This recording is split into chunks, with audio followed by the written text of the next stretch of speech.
Mistrustful.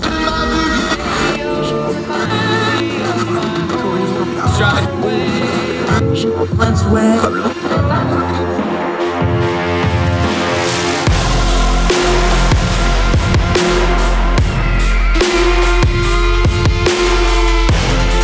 With your host, Andrew Donaldson.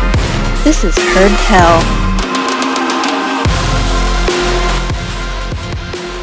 Hi, welcome back to Heard Tell. Continuing with Delegate Danielle Walker out of the 51st District of the great state of West Virginia. Y'all know how much I love my home state. But now it's time for some grown folk talk on some tough issues. There's been a couple very controversial bills.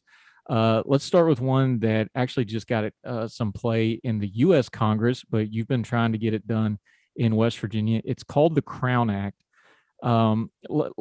It deals with a prejudice, but let's assume a wide spectrum of the prejudice comes out of ignorance.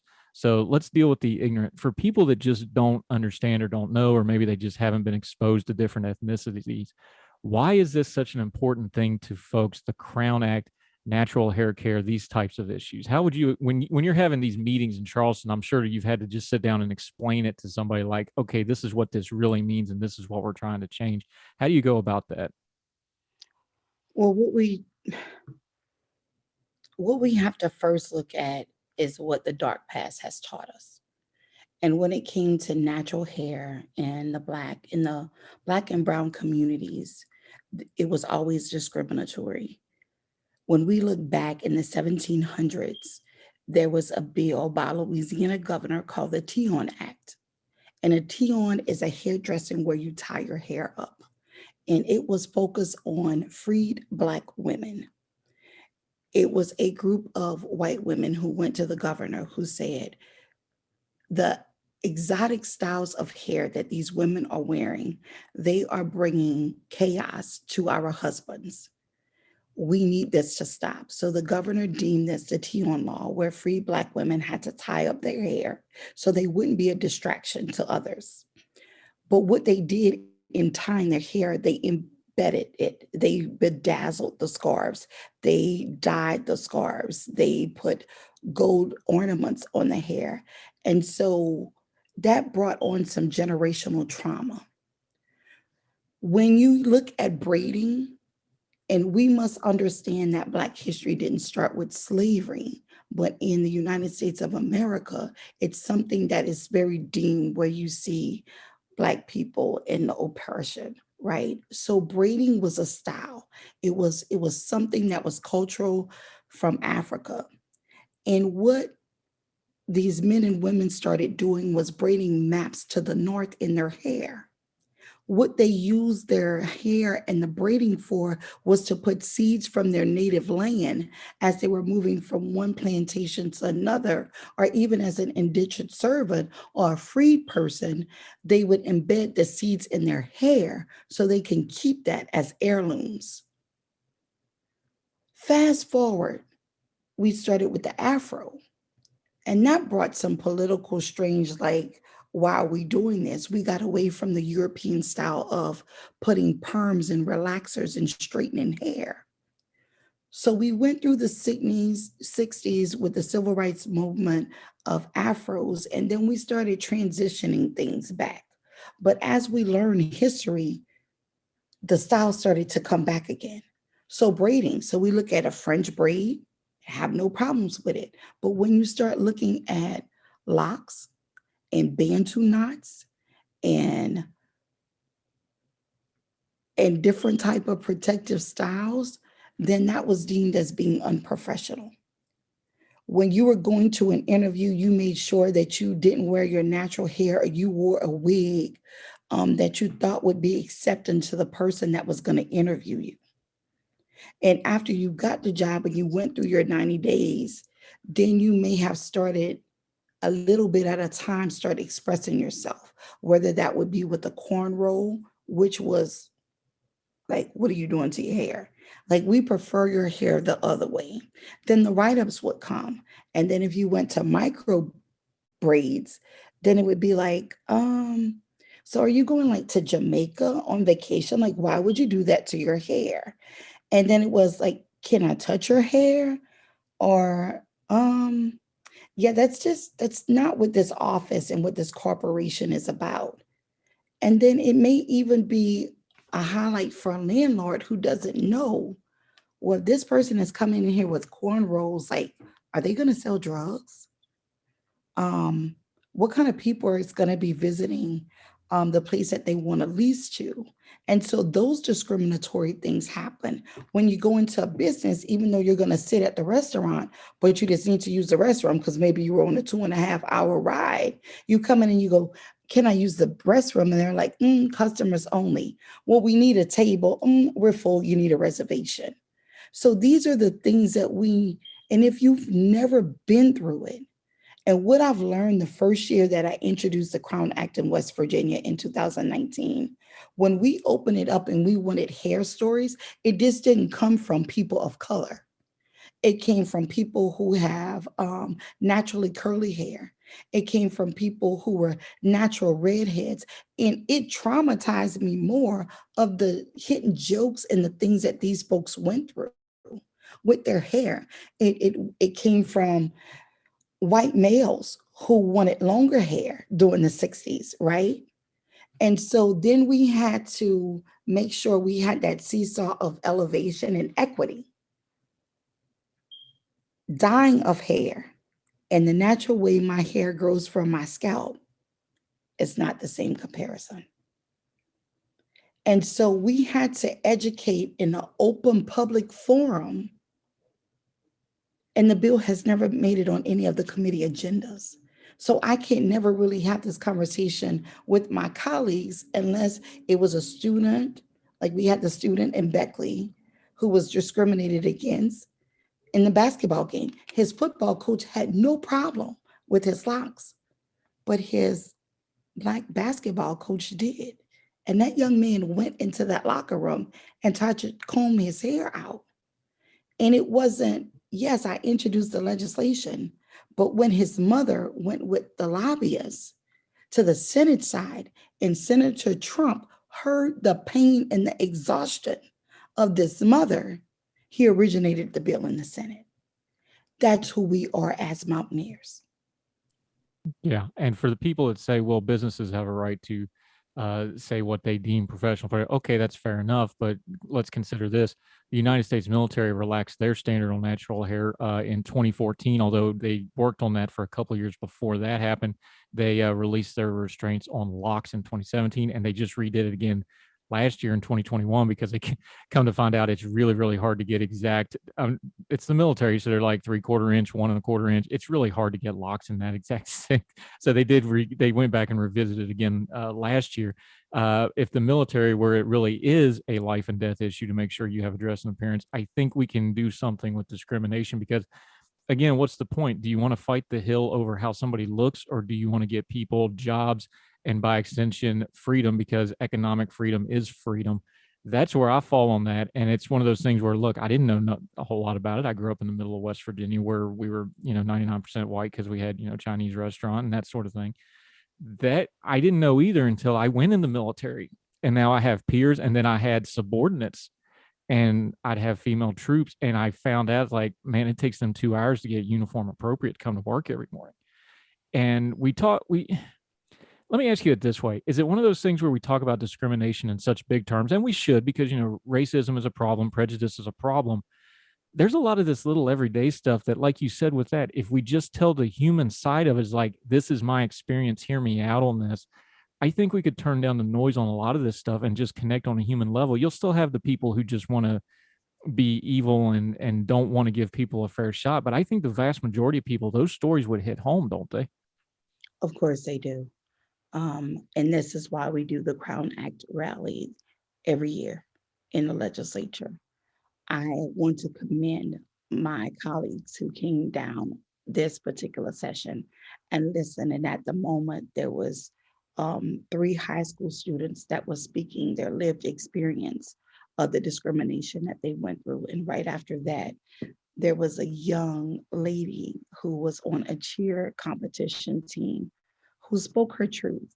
And you could see the pain, but the resiliency in them taking a stand of being comfortable in wearing their natural hair. And a lot of it is protective styles. So you can accept someone who wears a protective style if they are a cancer patient and they lose all their hair. We can accept them wearing a scarf or a headdress, right? We can accept them wearing a wig.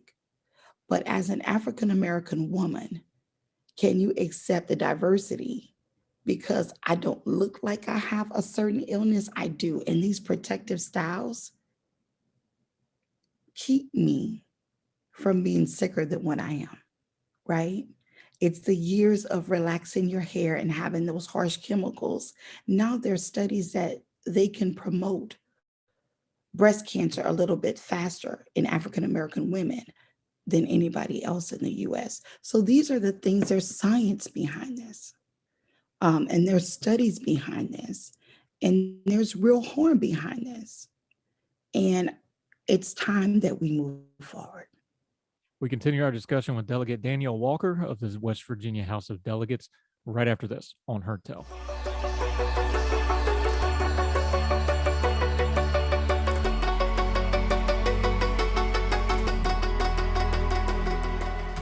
Another hot button issue, talking to Delegate, the Right Honorable, because you're a sitting office holder, Danielle Walker. Appreciate your time today on this. A tough topic. We'll just touch on it briefly, though. But education's been on a lot of people's mind. There was an education bill that went forward in West Virginia. Let's call it what it is. It's dead identical to about 20 other states, because these are all kind of coming from the same places. The CRT debate got flopped over top of the whole thing because that's the buzzword one, and that's the one that gets fundraising, and that's the one that gets attention.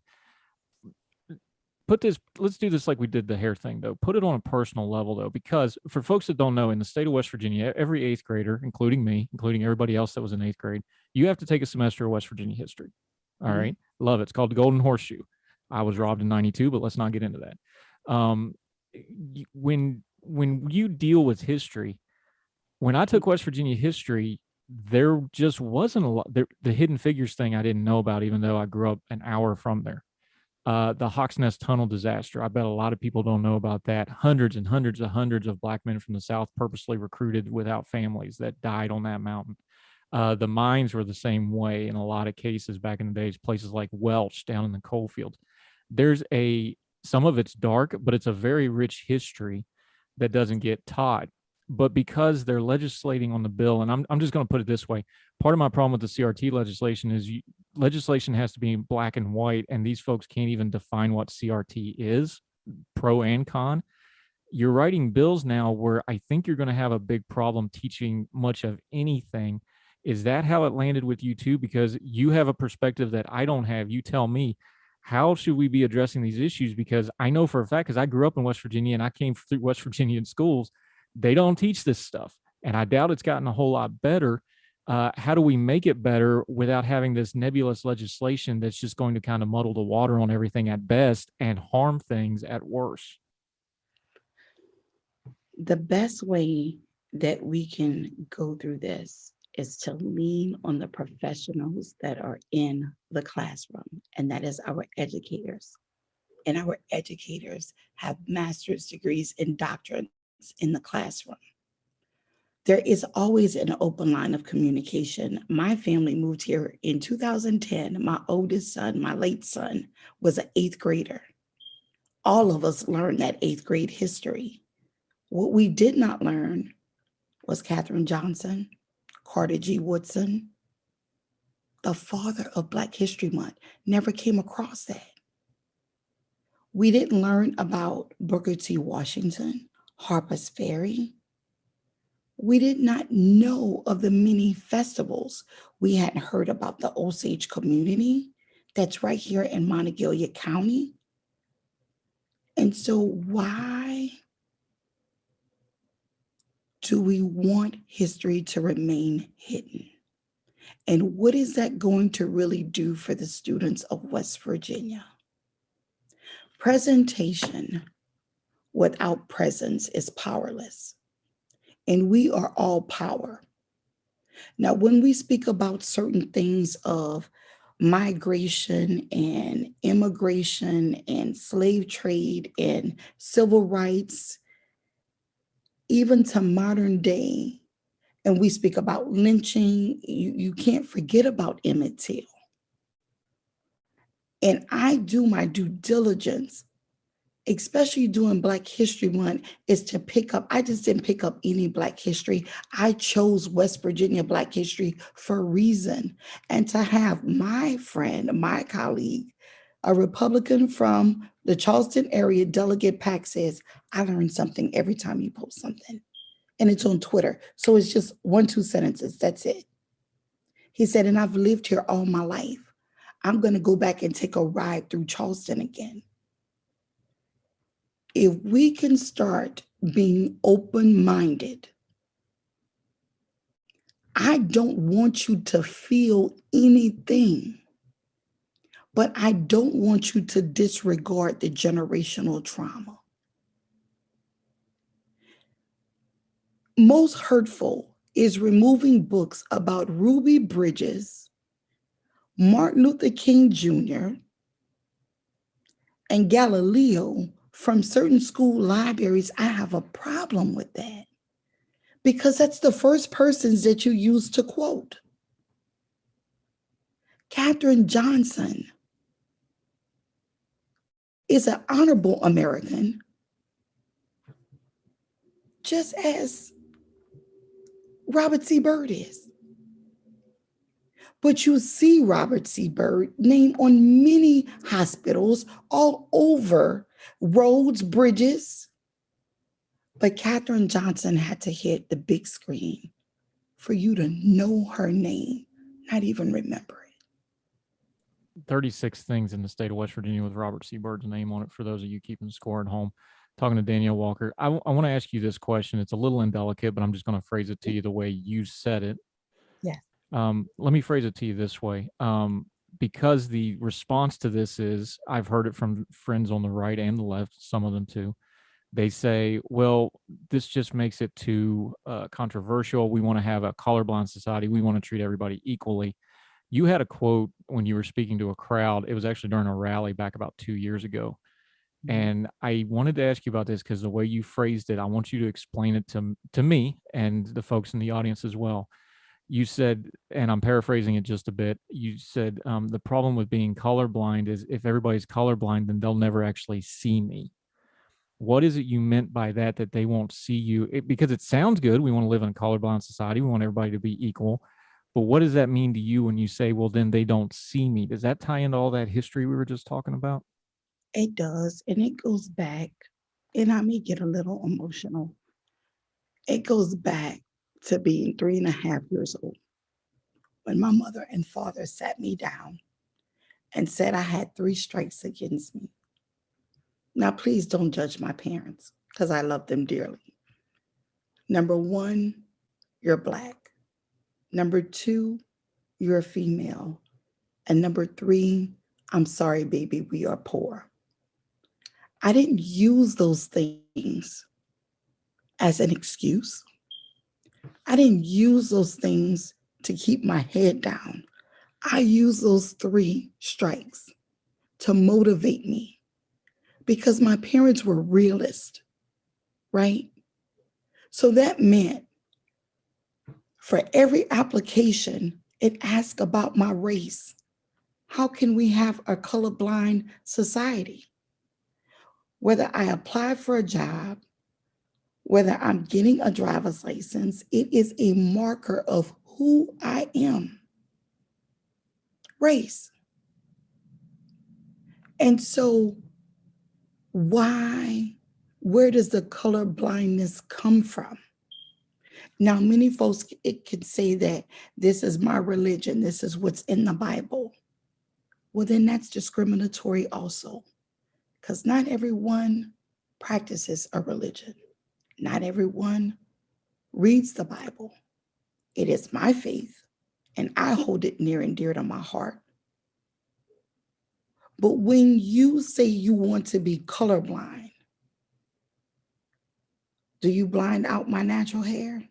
When you say you want to be colorblind, do you blind out my tattoos? When you say you want to be colorblind, do you take away my statute of being a 6 foot, 300 pound woman? Do you go colorblind if you see my sons walking into a store and you clutch your purse?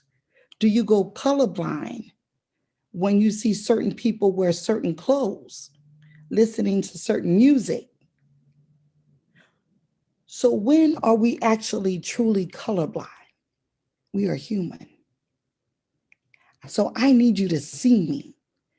I need you to see beyond this beautiful Black skin that I was so graciously blessed to be in. I need you to see the mind. I need you to not only hear the words that's coming out my mouth, but I want you to understand them. I want you to be an active listener. I want us to work together. I don't want a hand out. I need a hand up at times. But just as I'm reaching my hand up for you to help me, my other hand is reaching for someone else to come to that same level. This is true equity. But we can't ask for diversity, equity, and inclusion if you're not seeing me. So I need you to see me, all of me.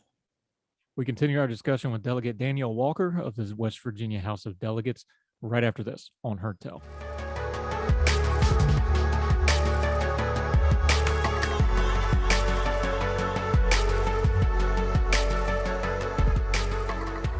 Delegate Danielle Walker, so appreciate that. Just real quick, I want to end on a high note. It's not all fisticuffs in the West Virginia legislature.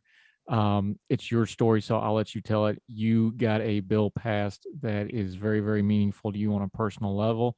The Dimitri Walker blood program legislation, just real quickly in the time we got remaining, can you let folks know what that is? And a great moment together.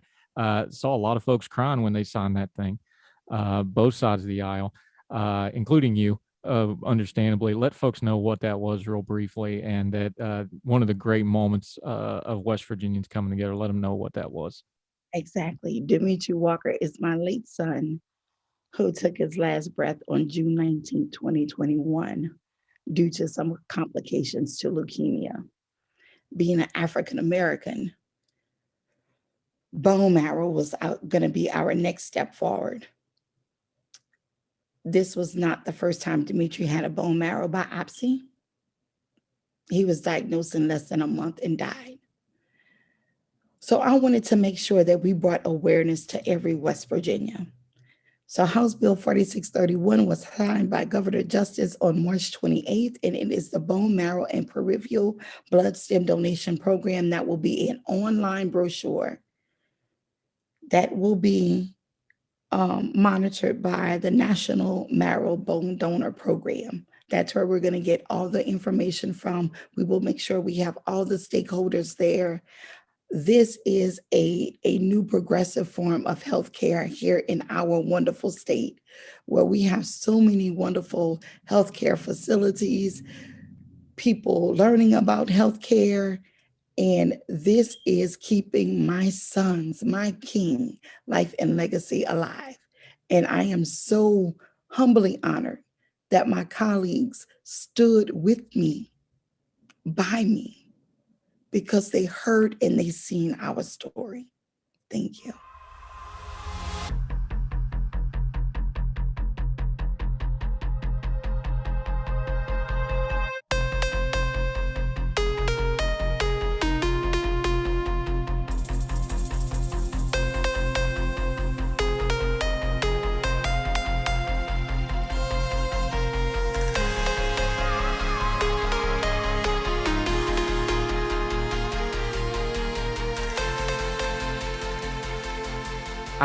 I keep saying it, and I'm guilty of it. And I talked about this on social media a little bit today, and I got into a conversation privately with somebody who I greatly respect, who is an expert on the field of race that I go to on things like this privately. And I was like, I keep saying this, and I believe it. It's not that I don't believe it, that, we don't have the conversations about race that we should have in America. But I've kind of come to a realization a little bit of like, it's almost like an advanced course in college. We don't have the prerequisites. People haven't done the required reading. There's not a common basis of knowledge to have a productive conversation about that. and you brought it up before, is like, I think it was John McWalter said, if it's one side yelling and the other side not saying anything, that's not a conversation. Um, can you expand on that just for a second? Because you're another one of those people I go to. I was like, hey, you tell me how this should go. That's where I'm at it on, is like, I don't think we have a common basis. I don't think we even have the right vocabulary to discuss this. I don't think we understand our shared history and how we got here. Am I off base on any of that? No, you're not. I think one of the problems that we have really is we talk about the word conversation, but in some ways we don't really mean conversation. And I think actually, if we want to get towards and moving forward towards racial reconciliation, we really have to have a conversation. But a conversation means that each side is probably going to hear things that they don't want to hear. And I think that they still have to kind of remain engaged in discussion. This is an issue that is always going to bring a lot of kind of dredge up a lot of bad feelings. And to me, the only way out of this is through it. And to do that, we have to have an honest discussion. And I think, the other part of that is we have to also be able to see each other really as having a shared destiny. We're Americans together. We may come from different walks, but at the basis, we are who we are. And I think one of the problems today is that we act as if the other side comes from another planet. And as long as we think that way, we don't think that there is something that grounds us together, we're really just never going to move forward. I wonder, and this is going to be a touchy area, so you stop me if I get too far afield here, but I just want to, I got to talk about this, because it's just, we cover it and we write about it, but we don't talk about it. I know we need to talk about things like great replacement theory. I know we need to address the wide spectrum of prejudice, especially when the prejudice starts turning into out and out racism. I know we need to nip those things in the bud. I almost feel like, especially on social media, we get to where we start talking about things like the theory of it and the ideology of it and the history of it. And we almost use that as a skimming a rock across the pond, where it's like, okay, well, we've addressed that and addressed that now. But it's almost like we just use that as a skimming of the layer, and we don't actually get into what's going on underneath it, because we can go, oh, well, it's this bad theory. And if we just got rid of all the media outlets with all the bad theories, that's going to solve this problem. And I don't think we ever address the fact that, no, this is a human heart problem. This is a broken soul problem. This is beyond legislative, and this is beyond policy. That's where my frustration is starting to come with this. Is that off base, or is that something that's shared by other folks, do you think? No, I think it is. I think, one of the problems, I think, has been that we see this as solely a political problem. And it's not simply a political problem. And where we see this kind of people engaging in these activities, there's a lot of things going on here. Some of that is economics. Some of that is people who feel disconnected from society. And part of it is also, as you would say, a heart problem. There's this sense of kind of twisted ethics and twisted emotions. And this is really a time period where we need to see other institutions stepping up and taking a part, especially in civil society, especially the church, that need to be able to reach out and be able to kind of build bridges, especially with people who may seem like they are very much loners. Because there had to be, with the shooter, you have to wonder, was someone paying attention to what they were looking at online? Were they someone that had people to talk to? It doesn't seem, it seems like we have this society where we don't really pay attention to one another until something like this happens. And by that time, it's almost too late. Yeah, talking to our friend Dennis Saunders. I thought back to some other shootings we had. The Charleston church shooting really always bothers me, because he came in and sat down. Like, he was there for a while. He talked to those people. He looked He was them there in for the a eye. Bible study. Yeah, Supposedly. you know, the brokenness to be able to sit there. Like, it's one thing to go in and just see people as targets. I know that's dehumanizing, but I can kind of get my head around that. But like, somebody to do something like that, and then you have this individual who, by his own admission, if we take the words that he wrote down as fact, and I have no reason to discount them, he took the last 2 years and purposefully stewed and marinated himself in this hatred stuff. I know everybody wants to go, we need to do something so this never happens again. I don't know that there's a whole lot we can do about that. Because if you've got somebody that just wants to silo themselves off from the world like that, and then they eat up all that hate, and then they make a plan like this, and I know there was the mental health flags that came down, and we can talk about that in a minute.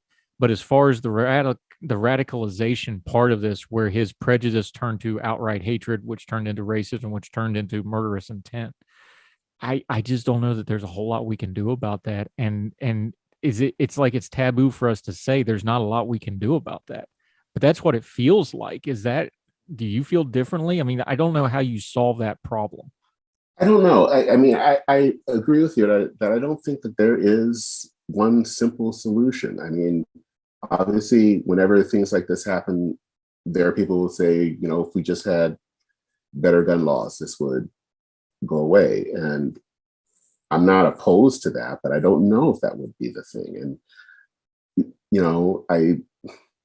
I think part of it also is that as a society, we're not good at dealing with the problem of evil.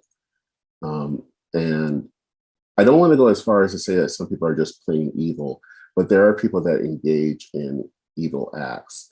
And we need to kind of deal with that. There is this thing out there, and sometimes it is not so easily solved. There's no way, it's not always a public policy issue.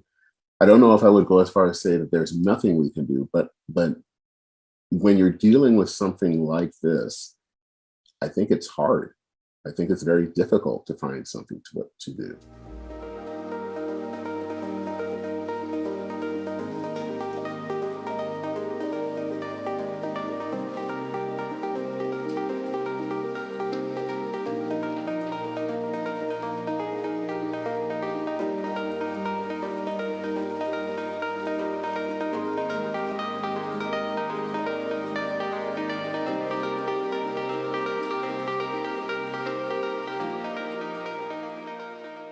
I'll ask this question as a philosophical question because I kind of know the answer, but I think we need to address it. Why is it that when people, if you don't want to go so far as to say people are evil or inherently evil, although I believe they can be, let's just say they embrace evil or they've made a decision to be evil. Why does that always seem to manifest with things like race right off the bat? That seems to always be the bottom of the spiral when people go down that road. Why is that? Because it's easy to deal with the other. It's easy to try to make the other the bad person, whether that's someone who's Black, whether it's someone who's gay. That's kind of what it is all about, is that there's something going on with them. They may feel somehow deficient in some way, or things are not going well in their life. And pushing it off towards someone who is different from them is the easiest way to kind of assuage your hurt feelings. So I think that's what it's all about. We talk about it all the time on our show. Human nature is undefeated. And unfortunately, that's usually in a bad connotation, that human nature is undefeated. However, when we were going through the list of the victims here, I was struck by a couple of things. This is a very tight-knit neighborhood. It is a, lower middle class and below neighborhood. They talked about this particular grocery store being, kind of the only grocery store in kind of a food desert. I was struck when they listed the names. Every single one of them went to such and such church. The one lady, one of the younger people killed, was 32 years old. She was there helping her brother during a bone marrow transplant, just happened to be there for stories like this. We know about the security guard now. Again, because you went through this in Minneapolis and St. Paul and that area, all the different things that have gone on. talk about when the news cameras stop, in 3 months, 2 months, whenever it is, and the cameras leave. What's the work that has to go into a community to start trying to put it back together after one of these major news events? Because you've lived through that 2 or 3 times now in the last few years, unfortunately. Talk about that, because that's when the real healing and work of, okay, what's our community after this? That's when that work really starts, isn't it? It is. I think some of it's going to have to be mental health care professionals that are going to have to be on hand. Part of it is probably doing a lot of honest talk about race, because obviously this is not a surprise that it's still a problem. And the nature of this crime, where someone literally traveled, was it 2 or 3 hours to go to do this? That's a deep well of hatred. And so we have to kind of talk about that. And I think that has to still happen. I think other communities around that area have to keep checking in, doing whatever, creating relationships maybe with churches in that area, because the people who live in those neighborhoods, obviously the victim, the family of victims, but also people who are just living in that community, who may have known them or however, are all going to need help for months, if not years, down the road. And I think the one thing that really does concern me, and this might seem weird, is, and you just talked about it, is what's going to happen to that supermarket. Because a lot of areas where African Americans live tend to be food deserts. One of the things that happened here in Minneapolis is we had a few grocery stores that were torched in different communities, and that did leave literally a food desert for a certain amount of time. One of the stores, as they were remodeling 2 of their locations that had been damaged, they had buses that would take them to another of their locations nearby. And they also made a deliberate intent to stay in those communities. That's kind of a question I have, is I hope that this supermarket chain will make a commitment to stay and continue to serve that community. Yeah, TOPS is we went through the list of the local communities and charities. You can go back on the show notes from Tuesday's show. We have a links there, charity stuff in that community, directly into that community. It's one of the things TOPS said. They were running shuttle buses to other, because obviously it's still a crime scene, so they couldn't open it if they want to. They were running shuttle buses to other places from there, because I think they said something like 80% of the customers there walk there, which is not uncommon in neighborhoods like that. Yeah, so it's a great point that you raised. Dennis Saunders joining us. This is a grown folk talk. It's a tough talk, but that's why we bring Dennis on, because we can ask these hard questions. And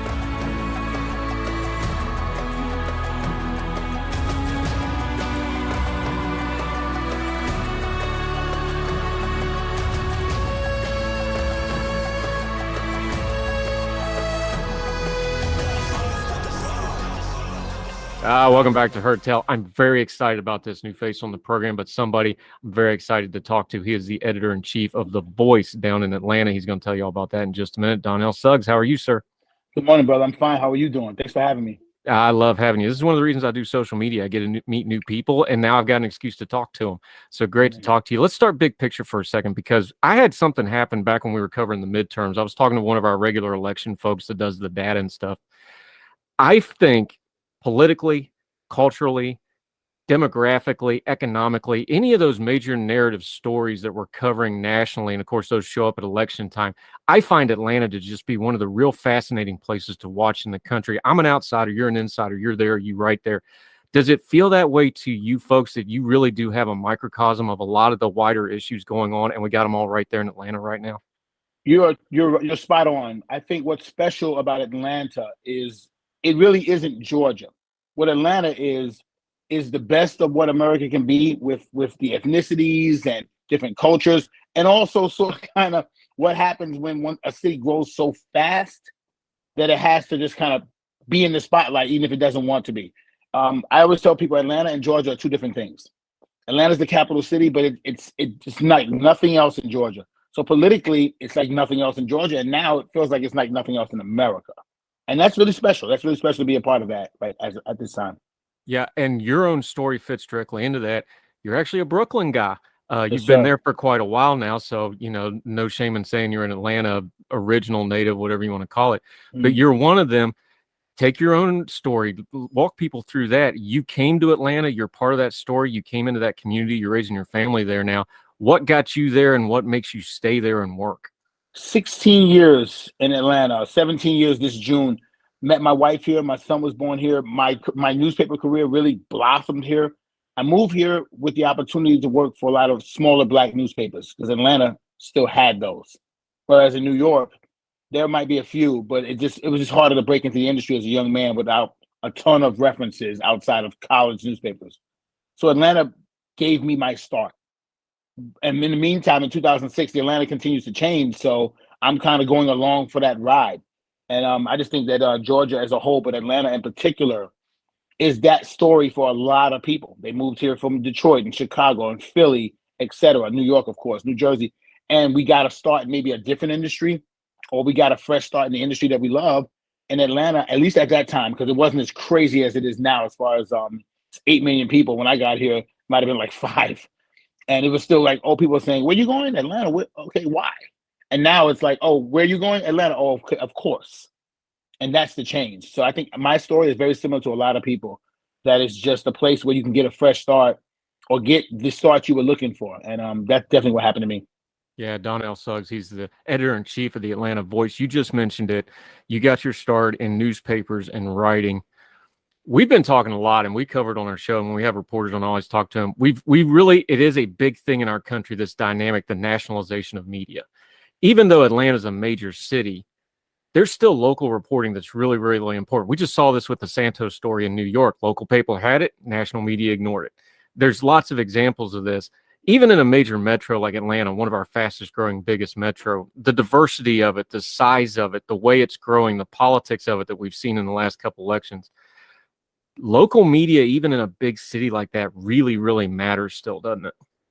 It does. It does. You're not going to get the stories about local politicians. You're not going to get the stories about city council. You're not going to get the stories about the school districts from a national media standpoint unless something major happens, i.e. Herschel Walker, Senator Reverend Warren. When they got down to the nitty gritty, then of course, by the time they debate in Savannah, I'm elbow to elbow with CBS, CNN, ABC, and Fox News. I didn't see any of those people on the campaign trail in the early going when he first announced it, which I get it. It's not a national story yet. Then once it becomes one, now I'm like in a scrum with like Fox News, and it's great. For me, it's great. I know local people don't like to have the nationals kind of come in and bombard, but because we were on board from day one, I'm treated just like the New York Times and Wall Street Journal when there's a scramble. As a matter of fact, maybe even better in some cases in regards to Warnock's campaign, because they saw me when he was doing church parking lots on the west side of Atlanta with like 25 people outside. So when there's 25,000 people in College Park and President Obama's coming, they still see me. So local news is very important because we have the relationships that form when it isn't the coolest story in America. So when it becomes the coolest story in America, we're still there. Yeah, I'm glad you brought that up because this is why the just banging on the media, and I've tried to quit saying media. I try to distinguish news media, broadcast media. Those are very different things. Social media. These are still people and these are still relationships, even though it's a big business. So yeah, you need to build that relationship with a CBS News, a Fox News, and MSNBC, whoever the big national carriers is. They're like, oh, well, we know we can go to this guy and get good information. We can go to this outlet or we can go to this specific reporter. People can do that with their social media, though, too, even if they're other parts of the country. Start following specific reporters, specific outlets. That's actually how you start making media better instead of just bashing the nameless, faceless, the media, right? Please. I think it's great that we separate media, which is a form of communication, from journalists, which is a professional person that knows how to deliver a message. Just like I can sing, but it's not well. I don't want to call myself a singer just because I sang a song in the shower this morning. You shouldn't call yourself a journalist if you're just out there writing something down on Twitter. or Instagram or TikTok. So that's okay, but that's a form of media. Just like my singing is a form of noise. That's a form of media, and that's okay. So I think the locals our jobs are so much more important now because there's so many people who can get a message out. It might not necessarily be a good one or even true. So you need to have that local media there, that source that you can trust and say, hey, wait a minute, I'm just going to check AtlantaVoice.com, or I'm going to check Donnell's Twitter feed because he's usually involved in that stuff. And that's happened a bunch of times, especially during the campaign. Yeah, Donnell Suggs, he's the editor-in-chief of the Atlanta Voice. Let's talk about the Voice for a second, because there's a long history of specific newspapers in America. And of course, newspapers are now more digital-minded, so it turns out Black newspapers, other ethnic groups had their own newspapers. This is a long tradition that kind of sort of dropped off in the last few years, but there's folks like you. I know in my home state, even as non-racially diverse as West Virginia can be, we have Black by God, things like this. There seems to be a movement back towards this, using the new technology with the old ideas. Why is it so important for these people groups, whether it's a Black group or whatever, to have their own voice in their own media? Because like we talked with local media, there's some stories that you can just cover that way that nobody else can. And I think you just said it best. Not that a white reporter from the New York Times couldn't come to Atlanta and tell a story about a lady with a flower shop in College Park, Georgia. Not saying that he or she couldn't do that, but would they do that? I think local media in West Virginia, Philadelphia, the Philadelphia Tribune, for example, one of my favorite Black newspapers, Amsterdam News, one of my favorite Black newspapers in Atlanta, in New York, the Atlanta Voice, etc. I think we have a beat on some of that more ground level stuff that you still need. And in the case of websites like Word in Black, there are websites that are saying, hey, listen, let's get these Black newspapers together. Let's get online. Let's make a digital front and get the word out still, because I think it's still important that we tell our own stories still. We were doing that in the 20s, 30s, 40s, 50s, 60s, because we couldn't get into mainstream media.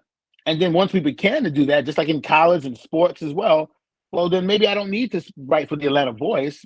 I can write for the Atlanta Journal-Constitution. And there are some great journalists there. I don't care what color they are.